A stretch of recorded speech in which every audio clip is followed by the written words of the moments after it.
Hi, Assalamualaikum and a very good evening to my supervisor, examiner and lecturer. I will be presenting my complete Finder Year project, which is hiding information digitally under picture using image steganography, also known as Hidup system. My name is Azlia Murisan, my supervisor for this project is Madam Faika Hafiza, and my CSP 650 lecturer is Madam Rosdiana. A quick introduction about myself. My full name is Azli Amurisan bin Razali, in which you can call me Azli. I am 23 years old by this year. I currently stay in Kampung Baru, Kuala Lumpur, and I am a final year Information Systems Engineering student. So now, let's start with the background of study for my Hidup system. So what is steganography? Steganography is derived from two Greek words which are steganos, that means covered or secured, and then we have graphene, which means writing. So we can say that steganography means hiding messages or data in a medium, such as text, image, audio or video. Steganography has been used for hundreds of years by many organizations all over the world, but most people are still unaware of it. As of today, we still use steganography for digital watermarking, trademark, private communication, and it can also be combined with cryptography for extra security. Three objectives of this project are: firstly, to identify and analyze requirements for an image steganography system capable of concealing a secret message within an image. Next, to design an image steganography web-based system. And then finally is to develop a web-based system that can scan steganography image and then decode the hidden message successfully. Now let's have a look at three main problem statements and the evidence for each of the problem statements. Firstly, users' information on the internet when communicating are being leaked. This is backed by my survey, which shows that more than 80% of people do not have high confidence that their messages online are safe. Furthermore, image steganography system available currently can be detected easily by steganalysis system, which means it can detect hidden message in an image easily. So this is backed by a professor in England which I interviewed with. He agreed that most image steganography system is easily detectable, especially without cryptography. And lastly is that storing message into an image will make the image destroyed. This is especially when people put watermark on top of their pictures. This is also agreed by CEO of Tiga Kembar Studio which I interviewed. He also added that he would be happy if there is a new technology to solve these digital watermarking issues. Hence, the Hidup system will provide solutions to this problem. Basically, the Hidup system will process users' original uploaded image. The process will include two encryption and one steganography algorithm to store the hidden message. The output will be a Hidup image which will be the exact same as original image but with hidden messages stored under the image.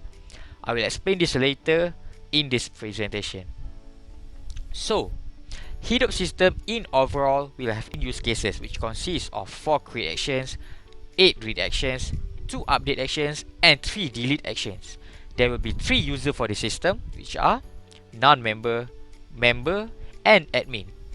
The main use cases of Hidup system are scan private Hidup, scan public Hidup and download Hidup. When user chooses to create a Hidup, they can easily choose whether the image can be scanned only by them, also known as private type, or everyone can scan it, also known as public type. Besides that, register account and edit account solutions are also provided. Furthermore, Hidup system will also offer 2 use cases such as create new announcement and view announcement, so that important information can be blast by admin to members easily in the Hidup system.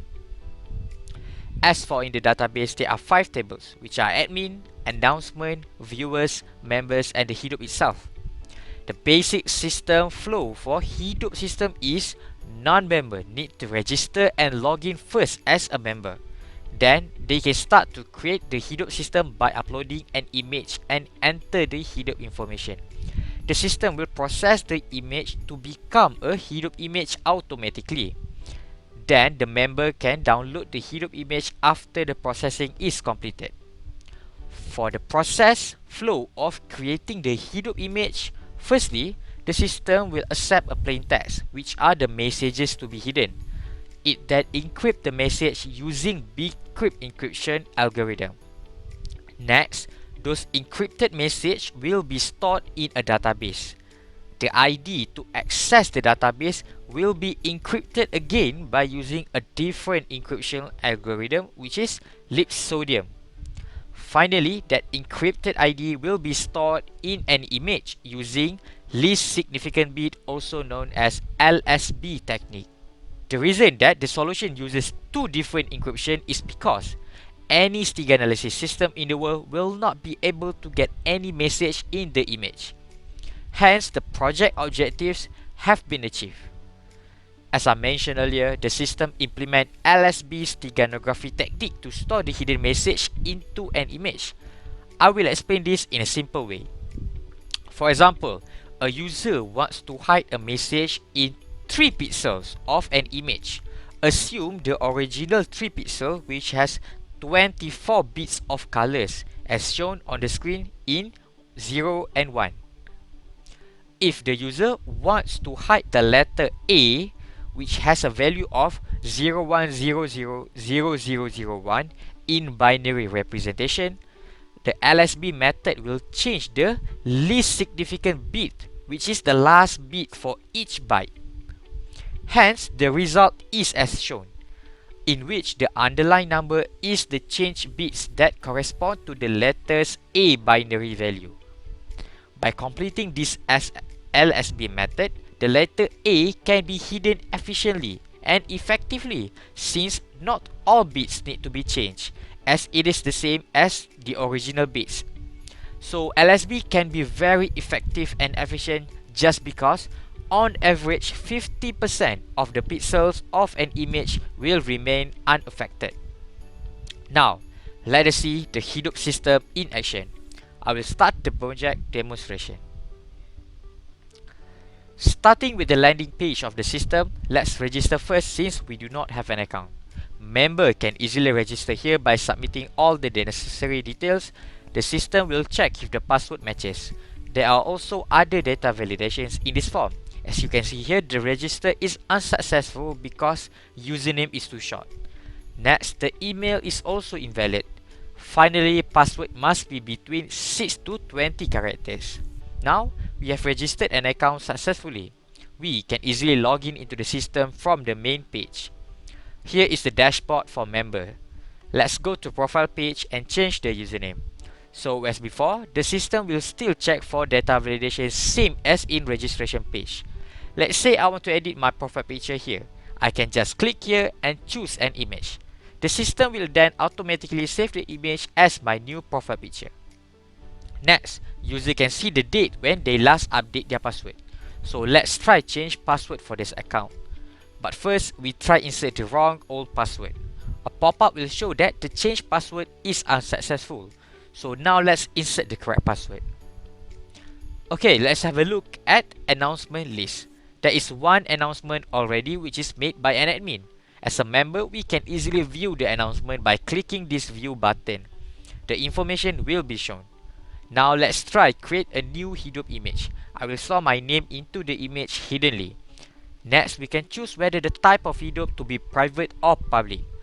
Private means that only I can scan this image, so this is useful for storing messages that only we want to see it in the future.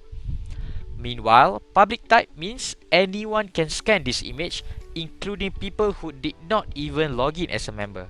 So for demo purposes, let's try with private type. The system has now notified my email regarding the creation of this Hidup image. As you can see in my email, I have received the image and can download it also from here. Furthermore, I can also download from my Hidup list page, which shows all the Hidup image that I have created.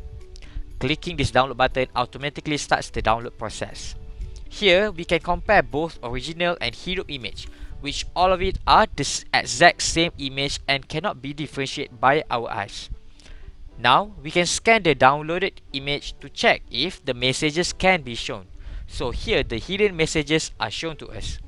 Since this is a private type, let's try log out and see if other people can scan this image or not. all users can just click the Scan Public Hidup button at the main page and upload the image. No messages pop-up will be shown as we are not authorized to view this private Hidup. Now, let's log in as an admin, which is the administrator of the Hidup system. Here is the login page for admin. This is the dashboard for admin, which shows the detail of Hidup system in one page. And here is the profile page, similar as the member page. For creating new admin, it is the same as registration page, like creating a new member account. And this is the list of admin, and this is the list of members. Meanwhile, this is the list of Hidup image created only by the members. Since we have viewed an announcement earlier as a member, let's check the announcement page from admin point of view. As you can see here, the member that I have viewed is shown. So, as an admin, we can easily monitor the system performance at a glance. If we want to create a new announcement, we can just doing so by filling in this form. As you can see, no one yet has viewed the announcement since it is still new. To delete any data, for an example, this new announcement, admin just need to re-enter their own password so that we can avoid misclicking button that could lead to data losses. And that will conclude for my presentation. If you have further questions, feel free to contact me in any of the platform as shown on the screen. Thank you and Assalamualaikum.